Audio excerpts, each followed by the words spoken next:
ಬಾಲಗ್ರಹ oil ಅಂತ ಅಂದ್ಬಿಟ್ಟು ಎಣ್ಣೆ. ಸೊ ನನ್ನ ಮಗಳು ರಚ್ಚೆ ಮಾಡ್ತಾಳೆ, ಹಾಲು ಸರಿಯಾಗಿ ಕುಡಿಯೋದಿಲ್ಲ ಅಂದ್ಬಿಟ್ರೆ ಇನ್ನೇನು ಕತೆನೋ ನನ್ಗೆ ಗೋವಿಂದ ಅಂತಾನೆ ಅನ್ಸುತ್ತೆ ನನ್ನ ಕತೆ.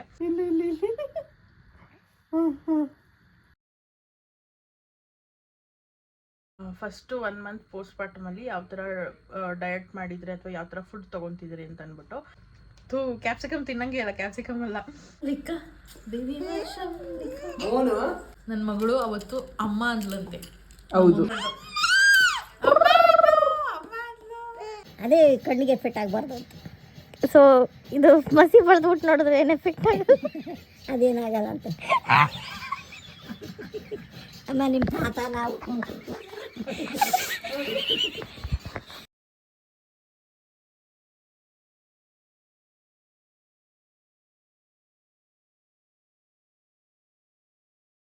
ಹಾಯ್ ಹಲೋ ಎಲ್ರಿಗೂ ನಮಸ್ಕಾರ, welcome back to my channel. ನೀವು ನೋಡ್ತಿದ್ದೀರಾ ಹರ್ಷಿತಾ ವೀರೇಶ್ ವ್ಲಾಗ್. ಸೊ ಇವತ್ತು ಒಂದು ಹೊಸ ವ್ಲಾಗ್ನ ಶೂಟ್ ಮಾಡೋಣ ಅಂತ ಅಂದ್ಕೊಂಡಿದ್ದೀನಿ.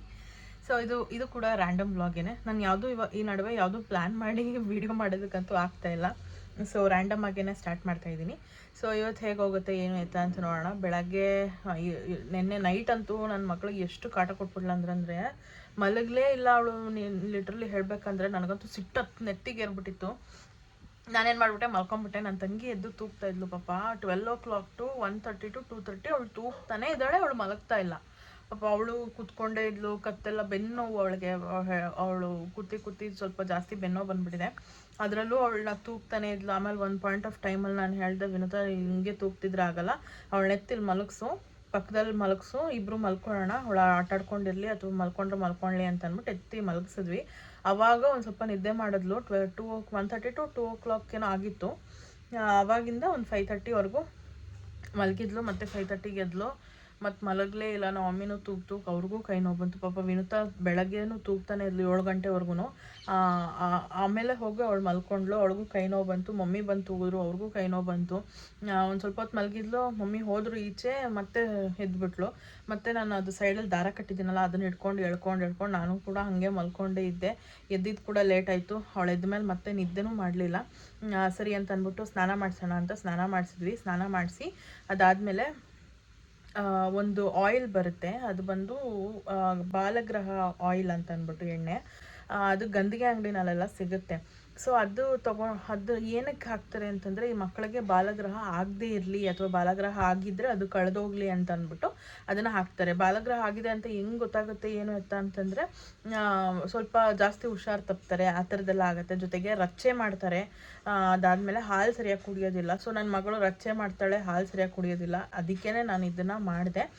ನಾನು ಇದು ಯಾವುದೋ ಒಂದು ಇನ್ಸ್ಟಾಗ್ರಾಮ್ ರೀಲಲ್ಲಿ ನೋಡಿದ್ದು. ಸೊ ಇವತ್ತು ಅಂದರೆ ಅದು ಹುಣ್ಣಿಮೆ ಅಥವಾ ಪೌರ್ಣಮಿ, ಎರಡು ಒಂದೇ ಅಲ್ವಾ, ಅಮಾವಾಸ್ಯೆ ಅಥವಾ ಪೌರ್ಣಮಿ ದಿನ ಅದನ್ನು ಹಾಕಬೇಕಂತೆ.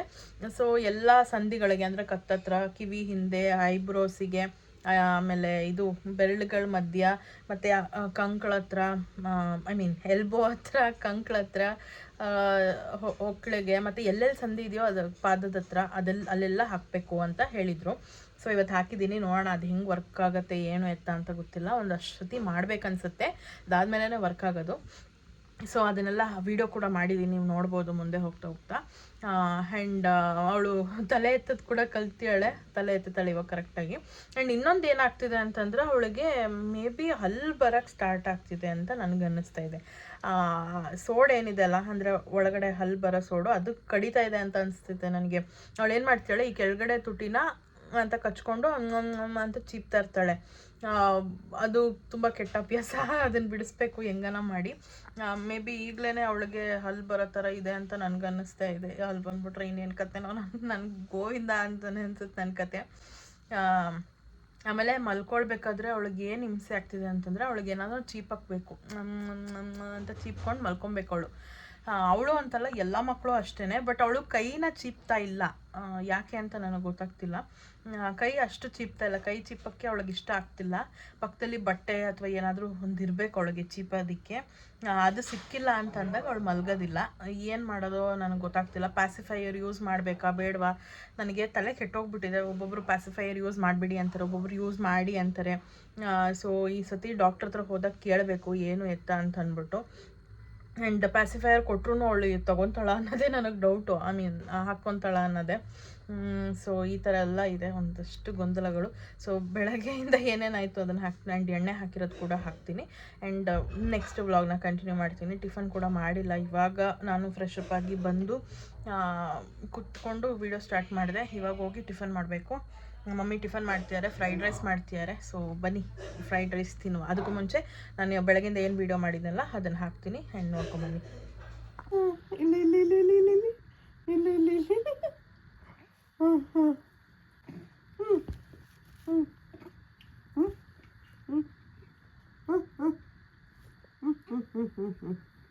ಇಲ್ಲಿ ನೋಡಿ, ಇಲ್ಲಿ ಇಲ್ಲಿ ಇಲ್ಲಿ ಇಲ್ಲಿ ಇಲ್ಲಿ ಇಲ್ಲಿ ಇಲ್ಲಿ ಈ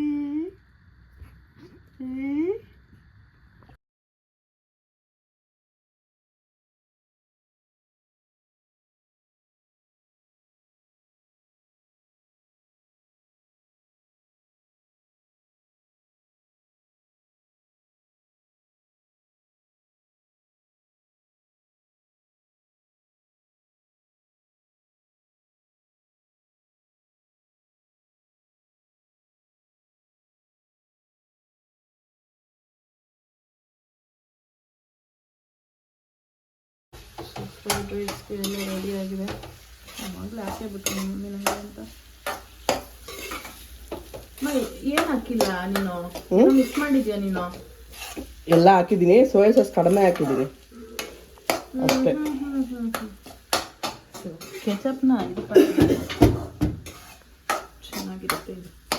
ಸೊ ಫ್ರೈಡ್ ರೈಸ್ ರೆಡಿಯಾಗಿದೆ. ಜಾಸ್ತಿ ತರಕಾರಿನೇ ಹಾಕಿದ್ದಾರೆ. ಆ್ಯಂಡ್ ಈಗ ತಿನ್ನುವ. ಸೊ ಗೈಸ್ ಟಿಫನ್ ಎಲ್ಲ ಮಾಡಿದ್ದಾಯ್ತು. ಸಾರಿ. ಸೊ ಟಿಫನ್ ಅಂತಿದ್ದಂಗೆ ನನಗೆ ಒಬ್ಬರು ಕಮೆಂಟ್ ಹಾಕಿದರು, ನೀವು ಫಸ್ಟು 1 ಮಂತ್ ಪೋಸ್ಟ್ ಪಾರ್ಟಮಲ್ಲಿ ಯಾವ ಥರ ಡಯಟ್ ಮಾಡಿದರೆ ಅಥವಾ ಯಾವ ಥರ ಫುಡ್ ತೊಗೊತಿದ್ದೀರಿ ಅಂತ ಅಂದ್ಬಿಟ್ಟು. ಸೊ ನಾನು ಆಲ್ರೆಡಿ ಮುಂಚೆನೂ ಹೇಳಿದ್ದೀನಿ ನನ್ನ ವ್ಲಾಗ್ಸಲ್ಲಿ ಏನೇನು ತಿಂತಿದ್ದೆ ನಾನು ಅಂತ ಅಂದ್ಬಿಟ್ಟು. ಬಟ್ ಗೊತ್ತಿಲ್ಲ, ಮತ್ತೆ ಕೇಳಿದ್ದಾರೆ. ಸೊ ನಾನು ಏನೇನು ತಿಂತಿದ್ದೆ ಅಂತಂದರೆ ಆಬ್ವಿಯಸ್ಲಿ ಬೇರೆ ಗಟ್ಟಿ ಐಟಮ್ಸ್ ಏನೂ ಕೊಡ್ತಿರಲಿಲ್ಲ. ಮುದ್ದೆ, ಚಪಾತಿ ಆ ಥರದ್ದೇನೂ ಕೊಡ್ತಿರ್ಲಿಲ್ಲ.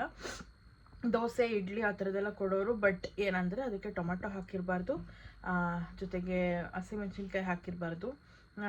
ಅದಾದಮೇಲೆ ಇನ್ನೂ ಸ್ವಲ್ಪ ವೆಜಿಟೇಬಲ್ಸ್ ಯಾವುದದು ಇದು ಕ್ಯಾಪ್ಸಿಕಮ್ಮು, ಆಲೂಗಡ್ಡೆ ಮತ್ತು ಬದನೆಕಾಯಿ ಇದೆಲ್ಲ ಹಾಕ್ತಾ ಇರೋದು ನನಗೆ ಕೊಡ್ತಿದ್ದಿದ್ದು.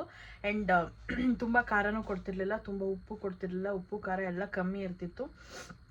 ಜೊತೆಗೆ ರೈಸಿಗೆ ಮೆಣಸು ಬಜ್ಜಿ ಅಂತ ಮಾಡೋರು, ಮೆಣಸು ಜಾಸ್ತಿ ಕೊಡೋರು. ಮೆಣಸು, ಬೆಳ್ಳುಳ್ಳಿ ಸಿಕ್ಕಾಪಟ್ಟೆ ಜಾಸ್ತಿ ಕೊಡೋರು. ಮೆಣಸು ಬಜ್ಜಿ ಅಂತ ಮಾಡೋರು, ಬೆಳ್ಳುಳ್ಳಿ ಬಜ್ಜಿ ಅಂತ ಮಾಡೋರು.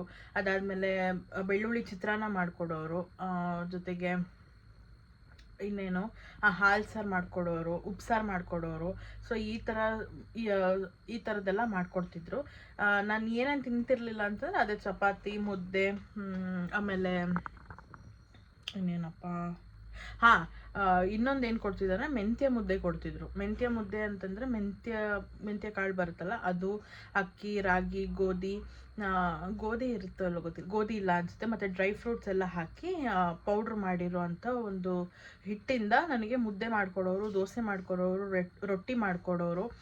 ಸೊ ಇದನ್ನೆಲ್ಲ ತಿಂತಿದ್ರೆ. ಅದ್ರ ಜೊತೆಗೆ ಜಾಸ್ತಿ ತುಪ್ಪ ಕೊಡ್ತಿದ್ರು. ತುಪ್ಪ ಚೆನ್ನಾಗಿ ತಿಂದಿದ್ದೀನಿ.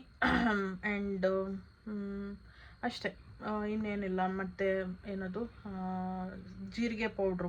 ಅದಾದಮೇಲೆ ಇನ್ನೊಂದು ಏನಂತಂದರೆ ಉಪ್ಪು, ಖಾರದ ಪುಡಿ, ಅದೇ ಸಾಂಬಾರು ಪೌಡ್ರ್ ಇರುತ್ತಲ್ಲ, ಖಾರದ ಪುಡಿ, ತುಪ್ಪ ಮತ್ತು ಅನ್ನ, ಇದನ್ನು ಕಲಿಸ್ಕೊಂಡು ತಿಂತಿದ್ದೆ. ಜೊತೆಗೆ ಪಲ್ಯಗಳಲ್ಲಿ ಸೊಪ್ಪಿನ ಪಲ್ಯ ಕೊಡೋರು, ಸಬ್ಸಿಗೆ ಸೊಪ್ಪು ಮತ್ತು ಬೇರೆ ಬೇರೆ ಎಲ್ಲ ಸೊಪ್ಪುಗಳು ಬರ್ತಾವಲ್ಲ, ಎಲ್ಲ ಸೊಪ್ಪು ಕೊಡೋರು. ಮಸೊಪ್ಪು ಮಾಡ್ತಿದ್ರು, ಮಸೊಪ್ಪು ಕೊಡ್ತಿದ್ರು. ಬಟ್ ಏನಂದರೆ ಹಸಿಮೆಣ್ಸಿನ್ಕಾಯಿ, ಟೊಮೆಟೊ ಅದೆಲ್ಲ ಹಾಕ್ತಿರ್ಲಿಲ್ಲ, ಹಾಕ್ದೇ ಕೊಡ್ತಿದ್ರು. ಜೊತೆಗೆ ಇನ್ನೇನು ಕೊಡ್ತಿದ್ರು, ಬ್ರೆಡ್, ಮೇನ್ ಬ್ರೆಡ್, ಕಾಫಿ ಅದಂತೂ ಎಷ್ಟು ತಿನ್ಬಿಟ್ಟಿದ್ದೀನೋ, ಬ್ರೆಡ್ಡು, ಕಾಫಿ ಮತ್ತು ರಸ್ಕ್. 1.5 ಮಂತ್ವರೆಗೂ ಅದನ್ನು ತಿಂದಿದ್ದೀನಿ ನಾನು. ಸೊ ಇದಿಷ್ಟು ಕೊಡೋರು. ಕೊಡದೇ ಇರೋದಂದರೆ ಅದೇ ಗಟ್ಟಿ ಐಟಮ್ಸ್ ಏನೋ ಕೊಡ್ತಿರ್ಲಿಲ್ಲ. ಜೊತೆಗೆ ಹೊರಗಡೆದೇನೂ ಇರ್ತಿರ್ಲಿಲ್ಲ. ಕೋಲ್ಡ್ ಐಟಮ್ಸ್ ಇಲ್ಲ, ಎಲ್ಲ ಬಿಸಿನೇ ಇರಬೇಕು, ಆ ಥರ ಇತ್ತು. ಸೊ ಈ ಥರದ್ದೆಲ್ಲ ತಿಂದಿದ್ದೀನಿ ನಾನು. ಆ್ಯಂಡ್ ಇವಾಗ ನಾನು ನಾರ್ಮಲಾಗಿ ಊಟ ಮಾಡ್ತಿದ್ದೀನಿ, ಆ ಥರದ್ದೆಲ್ಲ ರೆಸ್ಟ್ರಿಕ್ಷನ್ಸ್ ಏನಿಲ್ಲ. ಆ್ಯಂಡ್ ಪಲ್ಯಗಳು ಅಂತ ಹೇಳಿದಾಗ ವೆಜಿಟೇಬಲ್ಸ್ ಪಲ್ಯನೂ ಕೊಡೋರು. ಯಾವುದು ಕ್ಯಾಪ್ಸಿಕಮ್ ಕೊಡೋರು. ಕ್ಯಾಪ್ಸಿಕಮ್ ತಿನ್ನಂಗೆ ಇಲ್ಲ, ಕ್ಯಾಪ್ಸಿಕಮ್ ಅಲ್ಲ, ಅದೇನಪ್ಪ ಅದು ಬೀಟ್ರೂಟ್ದು ಕೊಡೋರು. ಮತ್ತು ಬೀನ್ಸ್, ಕ್ಯಾರೆಟ್ ಪಲ್ಯ ಕೊಡೋರು. ಆಮೇಲೆ ಕಾಳುಗಳು ಪಲ್ಯ, ಇದು ಮೊಳಕೆ ಕಟ್ಟಿದ ಕಾಳು ಪಲ್ಯ ಕೊಡೋರು. ಆ್ಯಂಡ್ ಹುಳಿ ಸಾರು ಮಾಡೋರು. ಹುಳಿ ಸಾರನ್ನ ಹುರಿದು ಹುಳಿ ಸಾರು ಅಂತ ಮಾಡ್ತಾರೆ ನಮ್ಮ ಕಡೆ. ಬಟ್ ಹುರಿತಿರ್ಲಿಲ್ಲ. ಹುರಿದ್ಬಿಟ್ಟು ಕಾಳನ್ನ ಕೊಡಬಾರ್ದಂತೆ, ಬೇಯಿಸಿ ಕೊಡಬೇಕು ಅಥವಾ ಸ್ಟೀಮ್ ಮಾಡಿ ಕೊಡಬೇಕು. ಹಾಗೆ ಹುರಿದಿರೋದು ತಿನ್ನಬಾರ್ದು ಅಂತ ಹೇಳ್ತಾರೆ. ಸೊ ಇದಿಷ್ಟು ಎಲ್ಲನೂ ಕೊಡ್ತಿದ್ರು. ಬಟ್ ಹೀಟ್ ಆಗುವಂಥದ್ದೇನು, ಹೀಟ್ ಆಗೋವಂಥದ್ದೇ ಜಾಸ್ತಿ ಕೊಡ್ತಿದ್ದು, ಕೋಲ್ಡ್ ಆಗೋವಂಥದ್ದು ಕೊಡ್ತಿರ್ಲಿಲ್ಲ. ಸೊ ಇದಿಷ್ಟು ನನ್ನ ಒಂದು ಫುಡ್ ರುಟೀನ್ ಆಗಿತ್ತು. ಈಗ ನಾರ್ಮಲಾಗಿ ಎಲ್ಲನೂ ತಿಂತಾಯಿದ್ದೀನಿ, ಆ ಥರ ಎಲ್ಲ ರಿಸ್ಟ್ರಿಕ್ಷನ್ಸ್ ಇಲ್ಲ. ಬಟ್ ಆದರೂ ಸ್ವಲ್ಪ ಹೊರಗಡೆ ಐಟಮ್ಸ್ನ ಅವಾಯ್ಡ್ ಮಾಡ್ತಿದ್ದೀನಿ ಅಷ್ಟೇ. ಮನೇಲಿ ಏನು ಮಾಡ್ತಾರೋ ಅದನ್ನು ನಾನು ನಾರ್ಮಲಾಗಿ ಎಷ್ಟು ಬೇಕೋ ಅಷ್ಟು ತಿಂತಾಯಿದ್ದೀನಿ. ಈಗ ಕಾಫಿ ಲೆಸ್ ಮಾಡಿದ್ದೀನಿ, ಬ್ರೆಡ್ ಲೆಸ್ ಮಾಡಿದ್ದೀನಿ, ಬಿಸ್ಕೆಟ್ ರಸ್ಕ್ ಲೆಸ್ ಮಾಡಿದ್ದೀನಿ. ಸೊ ಇದನ್ನೆಲ್ಲ ತಿಂತಾ ಇಲ್ಲ. ಇದನ್ನೆಲ್ಲ ನಾನು ಇನ್ಮೇಲೆ ತಿನ್ನೋದಕ್ಕೂ ಹೋಗಲ್ಲ. ಬಿಕಾಸ್ ಪಿಂಪಲ್ಸ್ ಸಿಕ್ಕಾಬಟ್ಟೆ ಆಗ್ತಿತ್ತು ನನಗೆ. ಸೊ ಹೀಟ್ ಆಗಿಬಿಟ್ಟಿತ್ತು. ಸೊ ಅದನ್ನೆಲ್ಲ ಬಿಟ್ಬಿಟ್ಟು ಇವಾಗ ನಾರ್ಮಲಾಗಿ ಪೌಷ್ಟಿಕ ಆಹಾರ ಏನೇನು ಮಾಡ್ತಾರೋ ಅದನ್ನೆಲ್ಲ ತಿಂತಾಯಿದ್ದೀನಿ. ಮುದ್ದೆ ಆಗಿರ್ಬೋದು, ಚಪಾತಿ ಆಗಿರ್ಬೋದು, ದೋಸೆ ಆಗಿರ್ಬೋದು, ಇಡ್ಲಿ ಎಲ್ಲನೂ ತಿಂತಾಯಿದ್ದೀನಿ. ಸೊ ಐ ಹೋಪ್ ನಿಮಗೂ ಕೂಡ ಗೊತ್ತಾಗಿದೆ ಅಂತ ಅಂದ್ಕೊಂಡಿದ್ದೀನಿ. ನನ್ನ ಮಗಳಿಗೆ ಅಂದ್ಲು, ಅದಕ್ಕೆ ನಾವು ಅವಳಿಗೆ ಟ್ರಾಮಾ ಕೊಡ್ತಾ ಇದ್ವಿ. ಭಯ ಆಗೋಯ್ತು ಅವಳಿಗೆ. ಅವಳು ತೋರಿಸ್ಬೇಡ, ತೋರಿಸ್ತಾ ಇಲ್ಲ.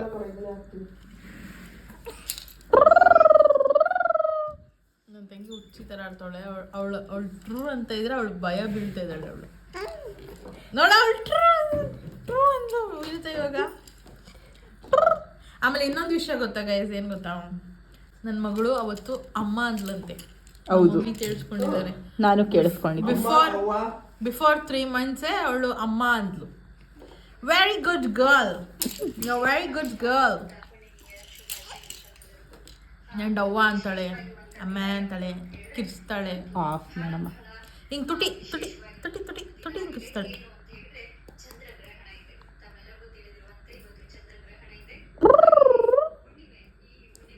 ಗೈಸ್ ಮಕ್ಳು ಹೊಡಿತಾಳೆ ನೋಡಿ ಗೈಸ್, ಹುಡುಗಿರಿ ಗೈಸ್.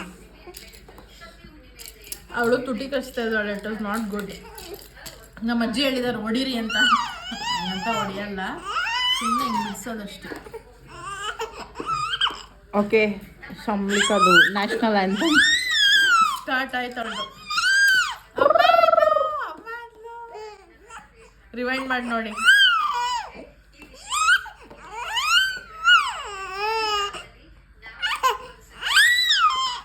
ಚಲ್ ಅಮ್ಮ ಶಟ ಬಂದ್ಬೋಯ ಅಂತ ಹೇಳೋಳು.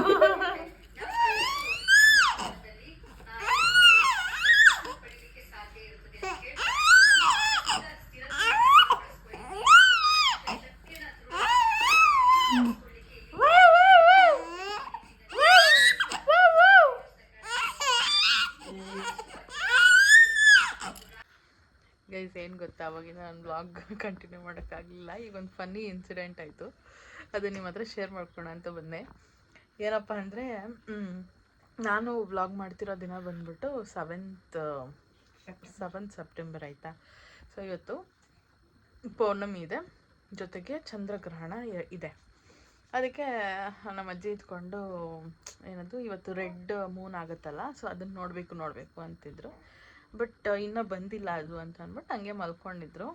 ನಾನೇನು ಕೇಳಲೂ ಇಲ್ಲ ಅವ್ರನ್ನ. ಅವ್ರಾಗವ್ರೆ ಇದು ಅಪ್ಪ ಮಗನ್ನ ಕಪ್ಪಗಿದ್ಯಾ ಅಂತ ಹೇಳ್ಬಿಟ್ಟ, ಅದಕ್ಕೆ ಮಗ ಬಂದು ಅಪ್ಪನ್ನ ಹಿಡ್ಕೊಳ್ಳೋದು ಅಂತ ಅಂದರು. ನಾನು ಇದ್ಕೊಂಡು ಇಲ್ಲಿ ಯಾರ ಮಗ ಯಾರಪ್ಪ ಅಂತ ಅಂದೆ.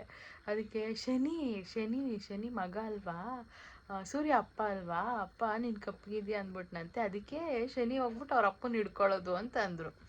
ನಾನು ಇದ್ಕೊಂಡು ಅಜ್ಜಿ ಇದು ಚಂದ್ರಗ್ರಹಣ ಅಂದೆ. ಅವ್ರೊಂದು ಸ್ವಲ್ಪ ಯೋಚನೆ ಮಾಡ್ಬಿಟ್ಟು, ಹೌದು ಅಲ್ವಾ, ಹಂಗಂದ್ರೆ ಚಂದ್ರ ಅವ್ರ ಅಪ್ಪ ಅಲ್ವಾ, ಅವ್ರ ಅಮ್ಮನ ಅಂತ ಇದ್ದಾರೆ. ಸೈಂಟಿಫಿಕಲಿ ಏನಂದರೆ ಭೂಮಿ ಮತ್ತು ಸೂರ್ಯ ಚಂದ್ರ ಮೂರು ಒಂದೇ ಲೈನಲ್ಲಿ ಬಂದಾಗ ಸೂರ್ಯಗ್ರಹಣ ಅಥವಾ ಚಂದ್ರಗ್ರಹಣ ಆಗುತ್ತೆ. ಬಟ್ ನಮ್ಮ ಅಜ್ಜಿ ಹೇಳೋದು ಮಗ ಅವ್ರ ಅಪ್ಪನ ಹೋಗಿ ಹಿಡ್ಕಂತಾನಂತೆ, ಅದು ಗ್ರಹಣ ಅಂತ. ಲಿಟ್ರಲಿ ಅಯ್ಯೋ ಎಷ್ಟು ಇನ್ನೋಸೆಂಟ್ ಅಂತ ಅನ್ನಿಸ್ತಂದ್ರೆ ಹೌದಾ ಅಂತ. ಇಲ್ಲಮ್ಮೋ ನೀನು ಕೇಳಬೇಕಾದ್ರೆ ಕಥೆನಲ್ಲಿ ಇದು ಷಣ್ಮಾತ್ಮನ ಕಥೆನಲ್ಲಿ ಕೇಳಬೇಕಾದ್ರೆ ಅಂತವ್ರೆ. ಅಯ್ಯೋ ದೇವ್ರೆ. ಈಗ ವಿನುತು ಇನ್ನೊಂದು ಇನ್ಸಿಡೆಂಟ್ ನಡೀತು. ಏನು ಹೇಳಿ ವಿನುತು? ನಾನು ನಮ್ಮ ಅಜ್ಜಿ ಅಲ್ಲಿ ಆಚೆ ನಿಂತಿದ್ವಿ. ಅದು ಮೂನ್ನ ಏನೂ ಕಾಣಿಸ್ತಾ ಇರಲಿಲ್ಲ. ಸೊ ನಾನು ಇಟ್ಕೊಂಡು ಅಜ್ಜಿ ಮೂನ್ ಕಾಣಿಸ್ತಾ ಇಲ್ಲ ಬಾ ಅಂತ ಅಂದೆ. ನಮ್ಮ ಅಜ್ಜಿ ಇಟ್ಕೊಂಡು ಇಲ್ಲ ಅದು ಕಾಣಿಸ್ತಾ ಇದೆ, ಅದು ಕೆಂಪಗಾಗಲ್ಲ ಕಪ್ಪಗಾಗೋಯ್ತದೆ ಅಂತ ಅಂದರು. ಸರಿ ಹೌದಾ, ನೀನೇನು ನೋಡಿದ್ದು, ನೀನೇನು ಮ್ಯಾನುಫ್ಯಾಕ್ಚರ್ ಮಾಡ್ತಾ ಇದೆಯಾ ಅಂತ ಅಂದೆ. ಅಂದರೆ ಇನ್ ದ ಸೆನ್ಸ್ ನೀನೇ ಅದನ್ನು ಮಾಡ್ತಾ ಇದೆಯಾ ಅಂತ ನಾನು ಕೇಳಿದೆ. ಅದಕ್ಕೆ ನಮ್ಮ ಅಜ್ಜಿ ಇಟ್ಕೊಂಡು ಇಲ್ಲ ಒಂದಿನ ನಾನು ನೋಡಿದ್ದೀನಿ ಏನದು, ಆಗ ಎಲ್ಲರೂ ಹೇಳ್ತಾಯಿದ್ರು ಚಂದ್ರಗ್ರಹಣ ನೋಡ್ಬಾರ್ದು ಅಂತ. ಅದಕ್ಕೆ ನಾನು ಕರ್ನಾಟಕಕ್ಕೆ ಕಪ್ಪು ಮಸಿ ಹೊಡೆದ್ಬಿಟ್ಟು ಹಾಕೊಂಡು ನೋಡಿದ್ದೀನಿ. ಕರ್ನಾಟಕಕ್ಕೆ ಕಪ್ಪು ಮಸಿ ಹಾಕೊಂಡು ನಗ್ಬೇಕಾ ಅಳ್ಬೇಕಾ ಅಂತ ಗೊತ್ತಾಗ್ತಿಲ್ಲ. ನಮ್ಮ ಅಜ್ಜಿ ಪೆಗ್ ಲೈಫ್. ಬರ್ತಾರೆ ಇವಾಗ. ಕರಿ ಅಜ್ಜಿ ವಾಷಿಂಗ್ ಹೋಗೈತಿ. ಕಾಣಿಸ್ತಾ ಗ್ರಹಣ? ಹಾಂ, ಈಚೆ ಏಕೆ ಕಾಣಿಸಿದೆ. ಏಕೆ ಹೆಂಗ್ ಕಾಣ್ತದದು? ನೀನು ನೋಡಿದ್ಯಾ ಅಂತಲ್ಲ, ಹೆಂಗ್ ನೋಡಿದೆ ಅಜ್ಜಿ? ಅವ್ರಿಗೆ ನಗು ಬರ್ತೈತೆ. ಏನು ಕಣ್ಣಿಗೆ ಅವಾಗೊಂದ್ಸತಿ ಏನು ಹೇಳಜ್ಜಿ, ಏನು ಹೇಳು, ಯಾವಾಗ ನೋಡಿದ್ದೆ ಚಂದ್ರಗ್ರಹಣ? ತಾತ ಇದ್ದಾಗ ನೋಡಿದ್ದು. ಹಾಂ, ತಾತ ನಾವು ಎಲ್ಲರೂ ಏನು ಆವಾಗ ಕಣ್ಣು ನೋಡಬಾರ್ದು ಅಂತ ಬಂದಿತ್ತು. ಏನು ಎಲ್ಲಿ ಬಂದಿತ್ತು? ಹೇಳಿದ್ರು ಕಣ್ಣಿಗೆ ಎಫೆಕ್ಟ್ ಆಯ್ತದೆ ನೋಡಬಾರ್ದು ಅಂತ ಹೇಳಿದ್ರು. ನಾವೇನು ಮಾಡ್ದು, ಎಕ್ಸ್ರೇ ಇರ್ತದಲ್ಲ ತೆಗ್ದಿರ್ತಾರಲ್ಲ ಸ್ಕ್ಯಾನಿಂಗ್ ಮಾಡಿ ಅದನ್ನ ತಗೊಂಡು ನೋಡಿದ್ದು. ಮತ್ತೇನೋ ಕನ್ನಡಕ ಮಸಿ ಬಳ್ದ್ಬಿಟ್ಟು ನೋಡಿದ್ದು ಅದಂತೆ. ಏನು ಏನು ಕನ್ನಡಕಕ್ಕೆ ಮಸಿ ಬಳ್ದ್ಬಿಟ್ಟು? ಅದ್ರ ಕನ್ನಡಕ್ಕೆ ಚೆನ್ನಾಗಿ ಕಾಣ್ತದಲ್ಲ, ಕಪ್ಪಗಿದ್ರೆ ಕಾಣಿಸಲ್ವಲ್ಲ, ಅದಕ್ಕೆ ನೋಡ್ತಿದ್ದೆ. ಏನು ಹೇಳ್ತಾ ಇದೀಯ? ತಲೆ ಬುಡ ಅರ್ಥ ಆಗ್ತಿಲ್ಲ. ಏನಂದೆ? ಏನು ತಲೆ ಬುಡ ಅರ್ಥ ಆಯ್ತದ? ವಿನುತನ ಹತ್ರ ಕನ್ನಡಕಕ್ಕೆ ಕಪ್ ಬೆಳೆದು ನೋಡಿದ್ವಿ ಅಂತ ಹೇಳ್ದಂತೆ. ಏನಂದ್ರೆ ಅದೇ ಕಣ್ಣಿಗೆ ಎಫೆಕ್ಟ್ ಆಗಬಾರ್ದು ಅಂತ. ಸೊ ಇದು ಮಸಿ ಬಳ್ದ್ಬಿಟ್ಟು ನೋಡಿದ್ರೆ ಏನು ಎಫೆಕ್ಟ್ ಆಗಲ್ಲ? ಅದೇನಾಗಲ್ಲ ಅಂತ. ಅಮ್ಮ ನಿಮ್ಮ ತಾತ ನಾವು